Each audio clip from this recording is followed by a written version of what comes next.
Hey there, friends. Welcome back to another episode of the Meaningless Podcast, a podcast that reminds us not to be quick with our mouths, not to be hasty with our hearts, not to utter anything before God rashly. I'm Pastor Tim here at Grace of God with Ian, my buddy, my fellow commentator on the words of Scripture here. Hey, how you doing? We are in Ecclesiastes chapter 5 this week. Ian, you've been telling me you're excited about this section of Ecclesiastes. Yeah, there's kind of a lot here to talk about. Mm-hmm. I mean, I wouldn't say there was, because I felt like last time maybe we ran out of a little time to, go over things. But there's some of the things may be so short in here, but there's so much depth into it. Especially when I try to think like this stuff here, I think about prayer a lot, and how do we approach God? Right, so guard your steps. It says right in the beginning, guard your steps when you go to the house of God. Right, so we always have to think about like how we approach our relationship, because I think like my experience, whenever I ask for something, I always try to do it in the most humble way possible. Like show gratitude and thanksgiving in that request for something. But I feel like what kind of the message is here is when you're hasty and you're talking too much. And one of the things I'll mention later is Matthew 6, where, Jesus even talks about this. How do we talk to God? How do we pray? And he gives us the Lord's Prayer, which hopefully everybody knows by heart, if you want, especially if you want to be a Lutheran. Yeah. Luther would be very disappointed. Yeah, if you don't, stop by Grace of God sometime. I'll slap a copy of the Small Catechism in your hand, and you can start memorizing, the Lord's Prayer. This section, I think, is very interesting because more than he's done up to this point, Solomon gives us not just his observations and his initial reactions to life and the circumstances of life, but he gives us some conclusions about what we ought to do truly and what we ought to think. So much of Ecclesiastes so far has just been Solomon saying, I saw this thing and it troubled me. I saw this thing, and here's what I thought about it right off the bat. But Ecclesiastes chapter 5, he now offers us some definitive, think this way, act this way, live thusly, in view of what life really is.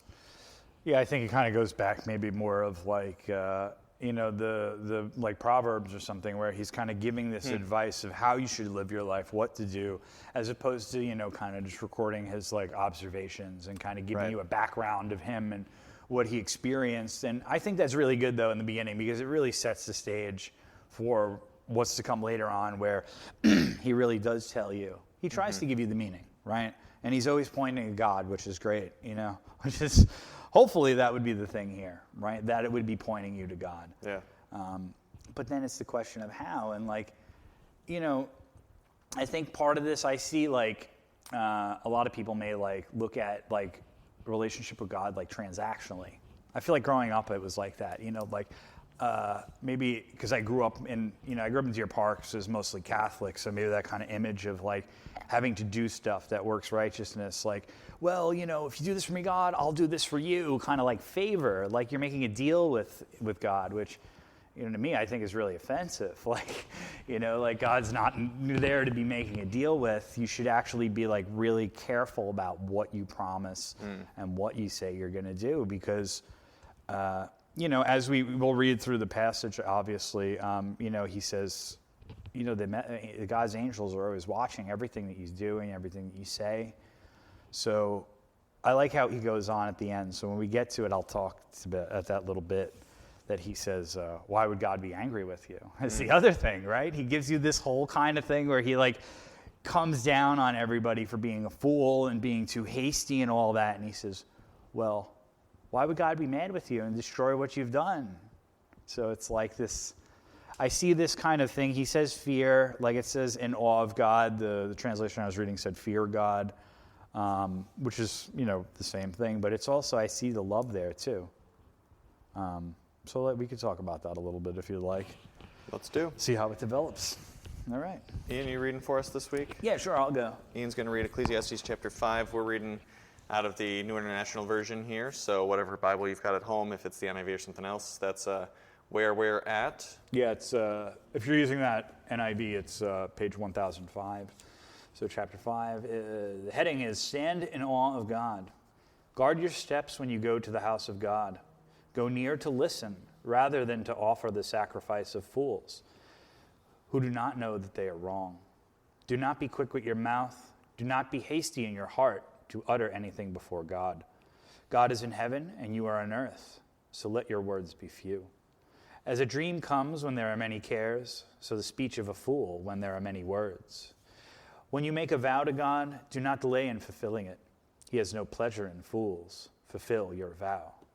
It is better not to vow than to make a vow and not fulfill it.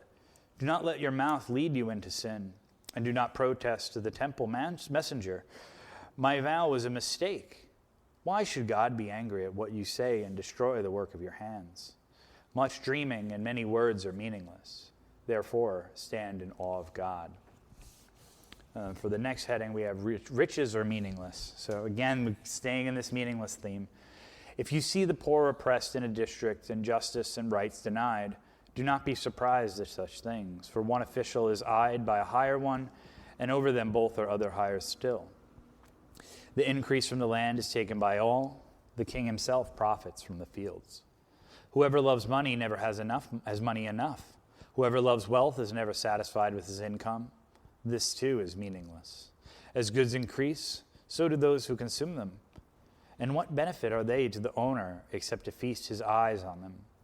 The sleep of a laborer is sweet, whether he eats little or much, but the abundance of a rich man permits him no sleep.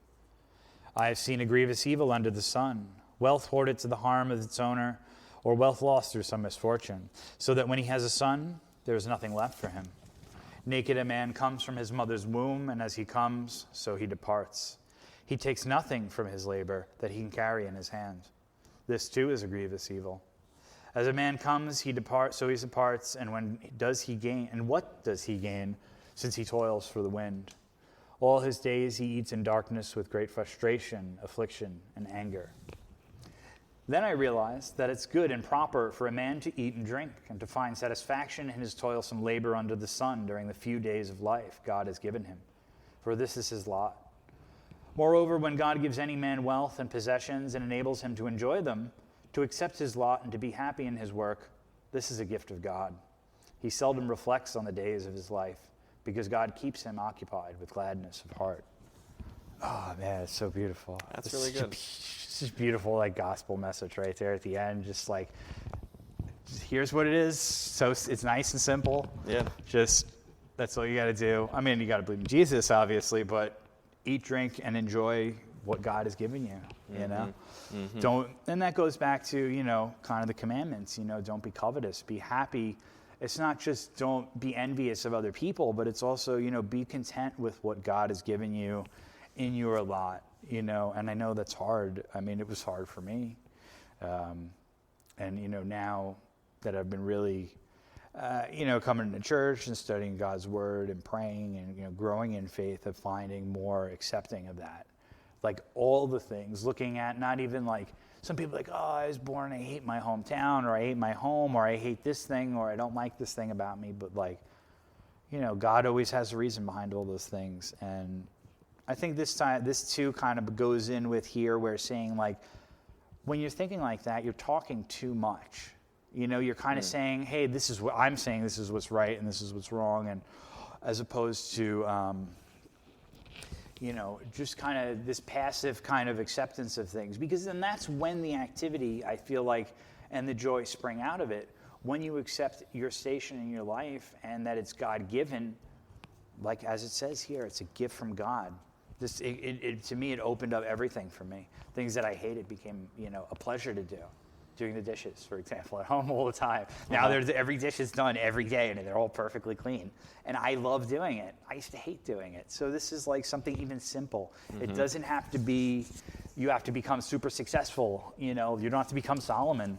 You know, it's something that small, you know, just one little small thing.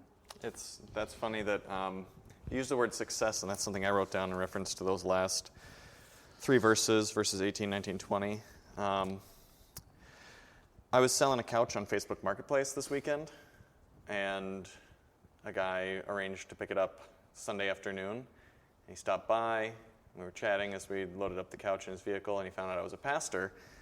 And he asked one of those questions that, pastors like, yes, just cue it up and let me swing at the T-ball right there. He asked me, as a religious person, like, what do you think success means?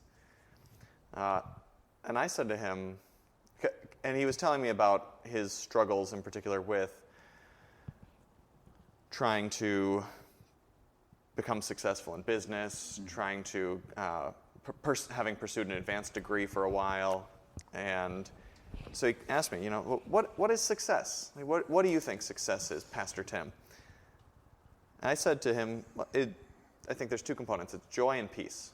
Yeah. So joy, as you're saying, Ian, like if I can enjoy just the things that are presented to me in life, if I can look at the dishes in the sink and the job that I go to and the family that I'm a part of and the church I belong to and say, like, I love these things. They're wonderful blessings from God. Then I have joy. Yeah. And stacking up more and more money, will that bring joy?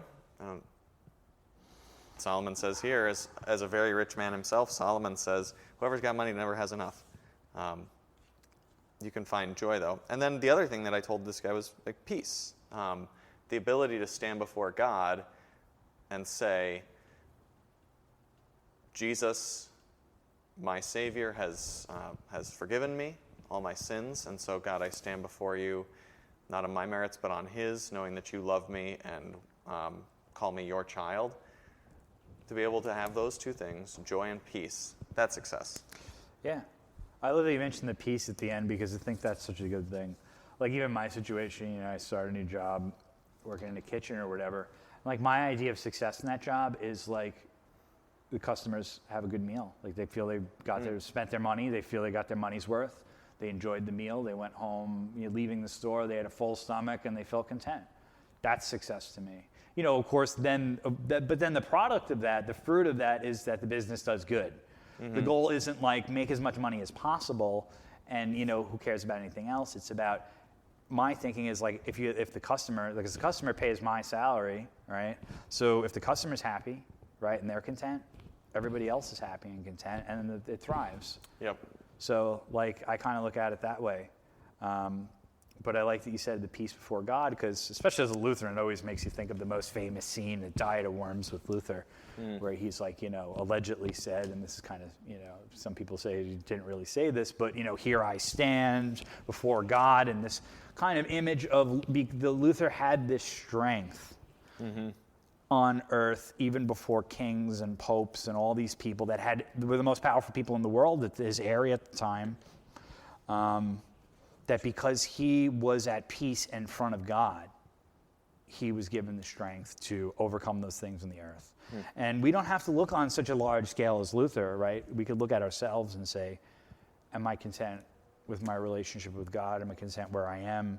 Am I at peace when I'm before God? And if you're at peace before God, even the most frightening things, like I said, I started a new job. I'm always nervous because I'm always thinking, I'm always thinking about things, every angle and every possible outcome. And so it gets a lot of anxiety, but even when I'm afraid of doing something and I want to run away, go to Tarshish, like I like to say, like Jonah, the fact that I could stand in front of God and be at peace and know that He loves me and forgives me, gives me that strength to overcome, even in the basic things, even when I don't want to do the dishes or, something like that. Again, just going to give you like a simple everyday kind of thing. Yeah. I'm not trying to say it's only the dishes. Yeah, there's whatever opportunity to be of service to the people around you. Yeah. Doing the dishes, doing your work, whatever it is, that's the opportunity that God is giving you to glorify Him. But I feel like, though, the problem is, in our culture, is the opposite. It's always told that it's like almost this very kind of like Faustian kind of thing where you always have to be improving and seeking the apotheosis where you become the God kind of thing. You can't just be content, say, me working at a restaurant or being a pastor or being a housewife. You have to be, a CEO or a rock star or a TikTok influencer. You got to reach for the stars constantly. So I feel like the culture tells us the exact opposite. Never be content where you are. Always be moving forward. What's that kind of, what's the phrase they use? A rolling stone gathers no moss. Mm-hmm. Yeah, but you know what? The stone with the moss on it looks really nice, actually. I'd rather look at that. So peace over that. Yeah. And it goes in here, too, like when we talk about like the sleep of the laborer, it goes into activity. If you think, how do you make a lot of money? Well, you constantly have to be active. How many things do you have to sacrifice, for money? Your family, your friends, your name, anything, it's so... That's and we'll kind of get into that more because this is a lot about riches too, and what do you value in wealth and well, and what do you value? And I'm going to bring us around to the beginning of this chapter. What do we think God values? So the first few lines there, when you go to the house of God, which in that time when Solomon wrote the temple, in particular the temple in Jerusalem, here we can apply this to church, to the place. This is a reference to the place, wherever that is, where Christians gather together around God's word. In some places, like here at our congregation, that's this building that we jointly own as a congregation, and it is set aside for that use in particular. It's meant to be this place where we gather together around God's word. Some people, maybe that's a house that they gather together with a group of people. Some people, but wherever it is, where the house of God is where God's people gather together specifically around his word. When we do that, Solomon says, go near to listen rather than to offer the sacrifice of fools who do not know that they do wrong. Sounds like when everybody talks to me. Like, Ian, you don't have to tell me. Just listen. Well, I feel like that because, like sometimes when you maybe you have something in your mind or you might do something wrong, like you always want to justify yourself. So you always try to explain. So I feel like in a sense this is too, like you're going to come up to God and you're like making this whole long story of like, okay, this is my sin and this is what I was thinking and doing. And you're trying to like make a justification out of it. Yeah, we come before God with this thought, I need to justify myself. And we can try and do that, like you were pointing out, excuses that we offer for our behavior. Well, this is why I did it. This was the circumstance. The other thing, and I think in particular it's what Solomon's thinking about with the sacrifice of fools. He's thinking about like actually showing up to the gathering of God's people, church, the temple, and thinking that whatever you're bringing to that gathering is the reason that you're allowed there, welcomed there by God, right? I put a big old check in the offering plate. That means that I stand before God well in this assembly. Or my talents are used at this church to do X, Y, and Z. I do so much at this church, and that's why I belong in this assembly and I'm acceptable before God. And instead, God says, what you come here to do is not to prove your worth before him, but you're supposed to just come in and listen. Yeah, not to glorify yourself, but to come here to glorify God. Exactly. Me, I always love the word glory. That's always a good one. Well, and the greatest sacrifice, in a way, if I can paraphrase Solomon here, the greatest sacrifice we can offer is not a big old check, but our 2 ears. Yeah. Bring your 2 ears and hear what God has to say. Like I said, I was always told as a kid, Ian, just shut up and listen. Because you talk too much. And then it's what he says, the speech of fools. You talk and you're hasty with your words. You don't think about what you're saying, right? It's saying be prudent about what you say. Think about what you say. Be considerate. Think about it carefully. Don't just, and I know I talk fast, but don't always just go spouting everything off because those dreams, what are dreams? They're illusions. They're the wind, right? Havel that we were talking about before. Yeah. And they're lies. That word dreams, in verse 3, I'll read that. A dream comes when there are many cares. I found that very interesting at first when I read verse 3. I thought, and I just wrote a question mark next to my the words there as I was taking notes. And I thought, is there a positive, negative thought there? But then the word dreaming comes back around in verse 7, and that clearly shows, this is a useless thing. So that made me think, a dream comes when there are many cares. Something I've observed in people's lives as a pastor, when they've got a lot going on in their lives that's frustrating or difficult, when they have a lot of cares in their life, that's when they decide that they want to move to Fiji and be a missionary, or that they want to they want to go to Tarshish. They want to start a company. They want to quit their job, and they've got a big dream about what they're going to do instead. Yeah. And it's probably a pretty bad, dumb idea, generally. Well, this is like a modern American kind of cultural thing. Like, you have your midlife crisis, and you just, one day you reinvent yourself completely. And, it goes back to the whole thing of, like I said before, with this kind of Faustian, almost Luciferian type of mentality where, like, we are God, we are our own gods, and we're completely in control of our lives. And that's exactly what it is, reinventing yourself. You've already been invented. God did it ages ago. Yeah. Like I always say, I love that opening in Jeremiah. It's so beautiful. Like, before you were, I made you in the womb, I knew you. God thought about us from before time immemorial, man. Like, that's pretty meaningful for me to think that God put that much thought into me out of how many billions of people may have existed, Yeah. It's like the other problem with when you do something like that, when you want to just upend your life and reinvent yourself, verses 4-7 focus on God calls us to be people of our word.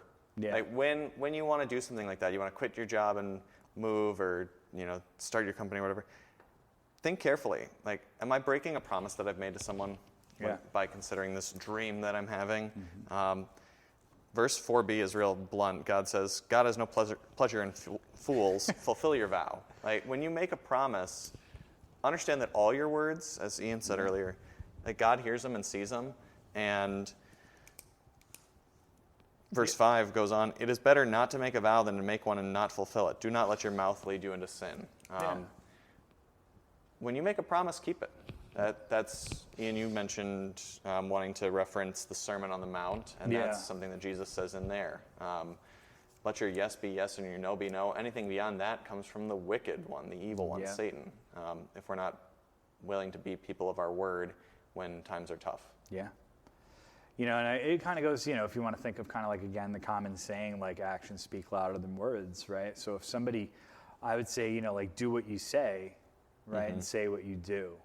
So if you're going to say, hey, I'm going to do this, you should do it. And like you said, I think that's a really good point to bring up, because, again, in the culture, we're so kind of pushed into this, always constantly reinventing ourselves and always changing and never being content. There is no contentment. And, it goes later on, we'll talk about it when we get to, like, he says as goods increase, so them who consume them. And let's go into that section, Yeah. So, when we're talking about this kind of thing, the first thing I thought, like, we're looking at 10 and 11. Basically, he's like, whoever loves money never has enough money.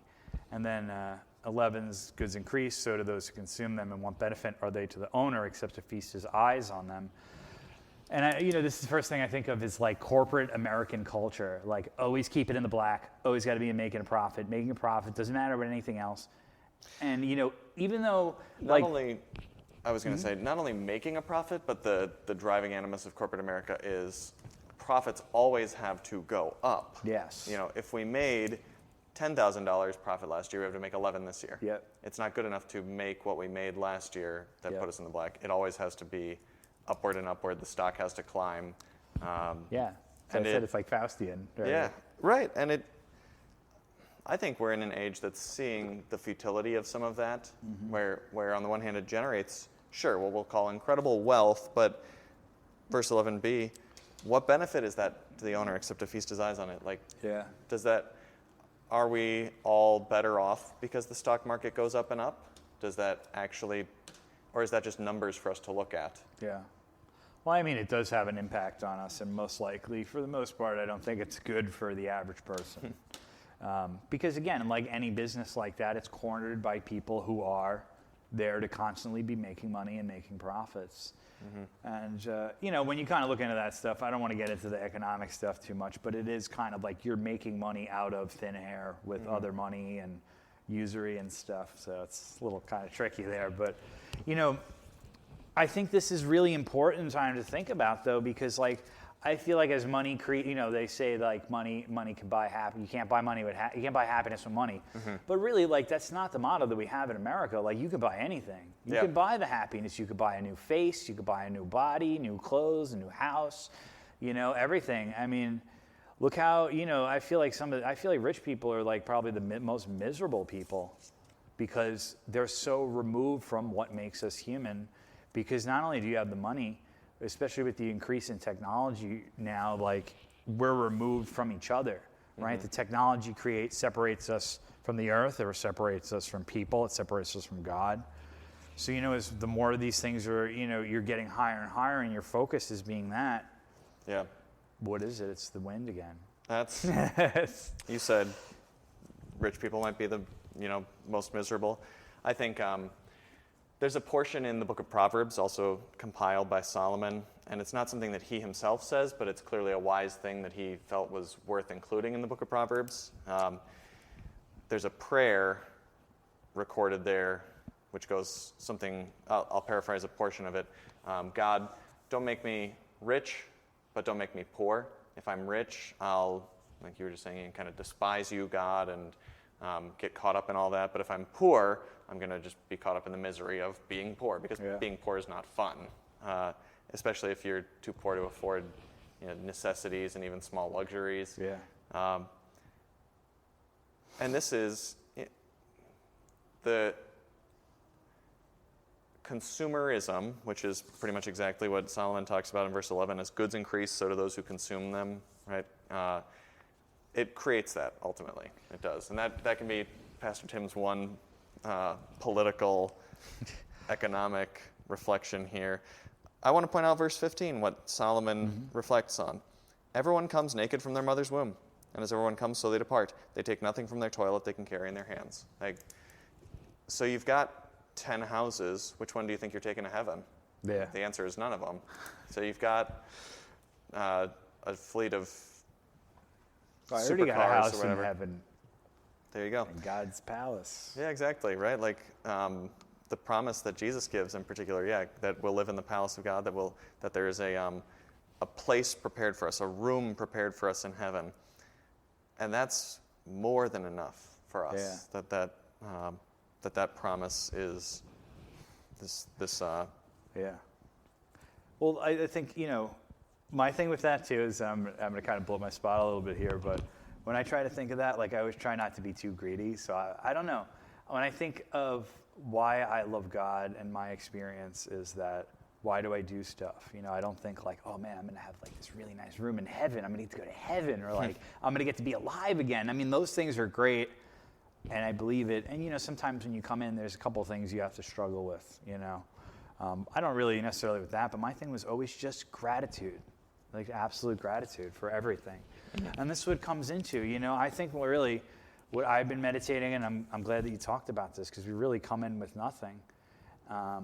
And what is our first sign of God's love to us is our mother, right? That to me, that's one of the greatest gifts, is familial love from your mother, from your father, right? Those are God's first signs of his gifts to us. But I think the good kind of counter to this is verse 12, actually, where he says, the sleep of a laborer is sweet, whether he eats little or much, but the abundance of a rich man permits him no sleep. One, all of you sit down. 1, 2, 3. So, now this is for me, like, as somebody who, I was always kind of ambivalent about work before, but, as, kind of coming back into the whole fold with God and everything, and especially, as a Lutheran, for me, the most important thing is the doctrine of vocation, which we've been talking about, kind of through the series and hitting a little here and there, not being too like exhaustive of it, but just kind of mentioning it and giving you a kind of a layman's idea of how to understand it. This is the thing, 12, and then later on, near the end from 18 on, he talks about what is really important for us, right? That's that section that when I was referencing at the very beginning, this is his conclusion. Like this is the first time that Solomon's saying, hey, look at things this way. That 18 to 20 is a turning point in the book. Yeah. In that way. Well, like if you want to think of it this way too, like think of like when God created the earth, right? He rests on the seventh day. So God has activity and then he has rest. So we have activity and rest too. And just like, maybe in a sense in being in God's image here, right? When we're doing all our activity and it's good, if it's obviously done in faith, with love for the neighbor, we earn the sleep, and I think that's our reward, to be able to have the rest and to be able to kind of, restore ourselves, to have a little peace so that we can be active again. It's always this kind of back and forth, like we go back earlier in the book where we talk about, the rivers always going back into each other and a time for, sorrow, a time for joy, these cycles, these natural cycles that also kind of exist within us, right? But that's what he's trying to say, even though you labor, and I think of this, like when I generally think of rich people, I think of like they become rich off of other people's labor as opposed to, say, the steel worker or the truck driver or, even a doctor too. I mean, you make a lot of money, but that's still a lot of intensive work to do. So I'm not saying just because you make a lot of money, you're a bad person.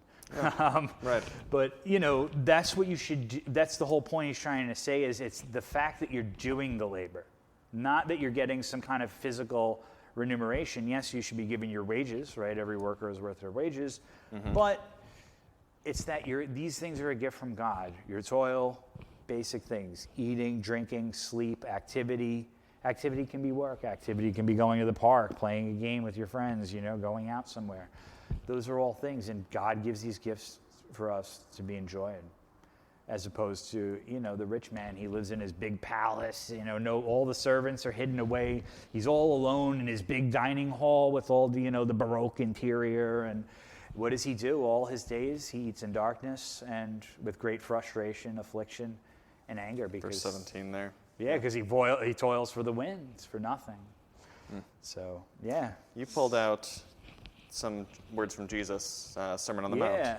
Make that connection, and then I think we're drawing to the end of our reflections on Ecclesiastes 5 today. Yeah, so what my connection here was kind of, where Solomon says in the beginning, don't be hasty with your mouth and stuff like that. And it really made me think of Jesus, when he's saying, this is in Matthew 6, right before he teaches the Lord's Prayer. He says something along the lines, he says right here, actually, this is verse 7, and when you pray, do not keep on babbling like pagans, for they think they will be heard because of their many words. Do not be like them, for your Father knows what you need before you ask him. Right? So this kind of adds to the Solomon here, I think, really strongly, because it's saying that your words are few, not just because you don't want to say something foolish, but God already knows what's in your heart. So no need to waste, all these words. Now, that doesn't mean you can't write the Psalms, and write this beautiful poetry. You can do that, but I think he's just empty promises, empty words, empty sayings, performative. I love that word, so I'll use that. And, he is talking about the Pharisees here, because right in 5, he goes, when you're in prayer, do not be like the hypocrites before they love doing it in public, right? That's another thing here. Guard your steps when you go to God's house. Don't come in showing that you're going to be this great person because you're the most pious and you're the most, in church or out in the world or whatever. Like, you want to be doing it genuinely, because then when you're doing it so others are impressed by you, as opposed to, or maybe you think God is impressed by you, which is even worse, I think. But yeah, so that's that sacrifice of fools from the very beginning, right? So it's good to see this kind of continuity between, what Jesus is saying and Solomon is saying right here. Yeah, the Bible is one. It's 66 books, all these different authors and perspectives, but it's one book, and it's got this message. Next week, we're getting into Ecclesiastes chapter 6. Also, Solomon's meditations from a couple of different angles on wealth and on joy and contentment. So, if these are thoughts that you wrestle with, struggle through, Look forward to next week's as well. Solomon, as again a really rich man who enjoyed a lot of earthly success, meditating on how meaningless a lot of that was. That's the Meaningless Podcast for this week, friends. I'm Pastor Tim. And I'm Ian. And we'll catch you next time. And God grace bless and you. peace be with you.